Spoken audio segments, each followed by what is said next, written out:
Hi, I'm Zach. Today I'm going to be building a wall bracket to hold this handheld portable steamer. This steamer works great as an alternative to an iron and ironing board to keep clothes pretty much wrinkle free.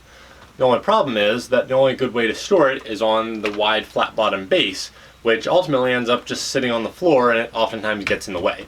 So today I want to build a bracket for it that will hold the steamer by the neck up at a convenient height mounted to the wall, and that way it has a convenient place to live when we're not using it, or maybe even a place that it can hang and we just run a garment in front of it. So let's get started.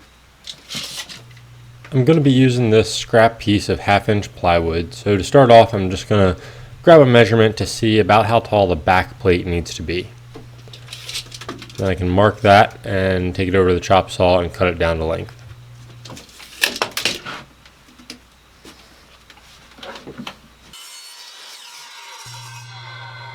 My plywood is just about 6 inches wide, so I'm able to use my chop saw, but it doesn't go the whole way through. So I need to make the cut as far as I can and then flip it over to finish off the last 1/4 inch or so.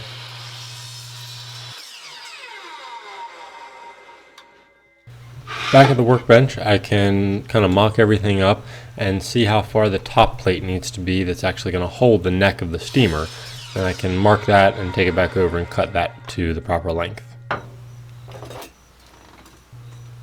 To get started on cutting the slot in the top plate that's going to hold the steamer, I'm going to measure that neck of the steamer, which comes in at just under 1.5 inches. So I'm going to use an 1.5 inch drill bit to cut that main hole. I'm going to support the piece of plywood with a scrap piece of MDF on the bottom side, and that's really just going to help reduce tear out and make a cleaner hole the whole way through. Even though we're just using a rough spade bit, that's going to make that hole a lot cleaner. Then to create the slot, I just connected a line from the edge of the board to the edge of the hole we drilled, and then cut that in with a jigsaw. Now we can grab our steamer and test fit it in place, and it just kind of slides in there and holds just like we want it to. Next up, we're just going to need some triangle support pieces to support that top plate and against the back plate once we have everything put together. So I just cut off 2 little triangles using my circular saw off that scrap from the piece that we originally started with.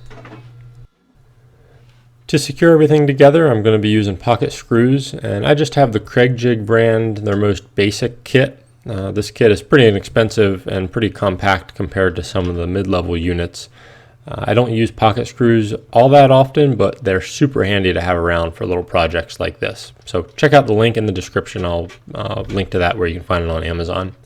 So first we need to clamp our drill guide in place, and for 1/2 inch plywood, that drill guide needs to stick out over the edge of the plywood 1/4 inch, and then I've already preset the stop collar on my drill bit to the correct depth for this 1/2 inch plywood. So now we can go to town drilling all those holes. I'm going to do 2 holes in the back piece to secure the back to the top, and then I'm going to move over to those triangle braces, and each of those triangles are going to get 2 holes each. I'm going to use these the C-clamp style vice grip. I found that's super handy for using this Craig Jig kit. I think they might even sell a similar style clamp for using with this kit. But then I'm going to clamp that vice grip in my bench vise just to make everything a little more stable and secure and easier to use. So we'll do, again, 2 in each of those triangle braces.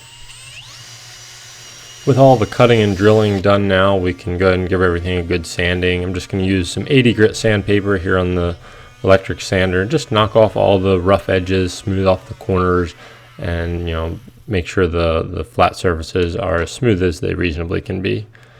Then we can start assembling everything together. So I've got a scrap piece of plywood here I'm going to lay down, and then the back and the top I'm going to start by securing those together. And that scrap piece is just going to elevate the workpiece a little bit so that it lands in the center of my clamp. I like these Irwin quick grip style clamps, the medium duty version. So I'm just going to clamp that in place just so it holds nice and secure, and then we can use those pocket screws that we already talked about. Now to screw these together, I like to use this small 12-volt drill. My larger drill has almost too much power when using pocket screws, so I like to use a small drill and set the clutch down to like maybe a 5 or so, and you don't want to strip these out, and they will strip out pretty easily. So I usually set the clutch a little lower than I think I'm going to need it, screw it in, and then adjust that clutch a little tighter, and then sometimes I just even stop a little short and then do a final tighten kind of by hand, just by twisting the drill by hand. With this 1/2-inch plywood, it's just so easy to strip out the pocket screws, or to have them split out the side. So just use caution whenever you're using this kind of thing. 3/4 inch I found is significantly easier to work with as far as using pocket screws.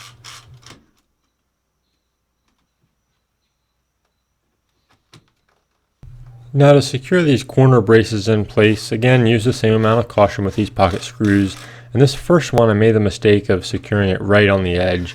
It's helpful if you can just set them in from the edge by even 1/8 or 3/16 of an inch.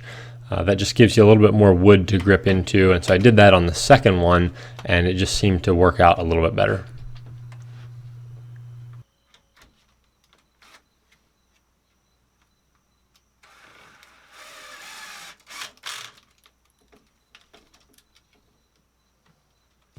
Then I'm going to grab the drill one more time and just drill 2 3/16 inch holes in the back plate to make mounting it to the wall a little bit easier. And then we can grab our sander one last time and just go over the whole thing and make sure there are no rough edges that we missed or that were created from the pocket screws. So here we have our finished bracket. I've got 2 holes here, so we can just mount it to the wall with a few hollow wall anchors, and then our steamer will just sit right on there. Then there's enough room here between the back of the steamer and the wall that we can drape the cord just to keep it up off the ground. So that's all for today. If you enjoyed this video and want to see more like it, hit subscribe and tap the bell to be notified for every new upload. We'll see you next time.